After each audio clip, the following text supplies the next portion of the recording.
Al voor openingstijd sammel je de eerste gasten hadden bij de ingang van het nieuwe Sibrandis. En dan, om 10 uur, gaan de potten open. En dit zijn nou volgens mij de eerste bezoekers. De eerste bezoekers van Makkum. Van Makkum. Ik ben helemaal benieuwd hoe het nieuwe park er helemaal uitziet. Want nu hoorde ik net, jullie waren ook. De allerlaatste vorig jaar, op de allerlaatste dag. En nu de allereerste op de eerste dag. Dik een Ierlien begon Sjerp Jaarsma met een reddingsactie. Het park stierde al 4 uur lang te keep en de eigenaars wouden de attracties veilig litten. De reddingsactie kostte een soort energie en tijd.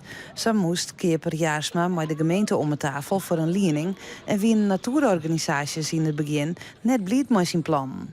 Hoeveel hier van die leven had die kosten, dit project?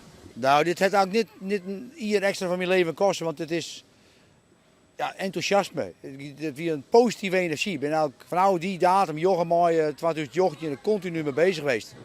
En het is een lokker slagen. Als je hier net slagen, dan hier dat natuurlijk misschien wel een heleboel van mijn leven kosten. Psychisch, maar nou, het lukt. En we hebben Sibrandi behoren kent van Gastelon. Het goedkoopste park van Nederland behoren kent ik van Nederland.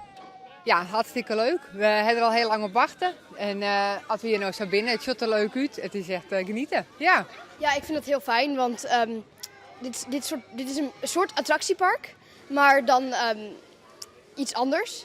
En ik vind deze parken heel leuk, dus ik ben wel blij dat het gebleven is. En we zien natuurlijk dat alles hier steeds opgebouwd wordt.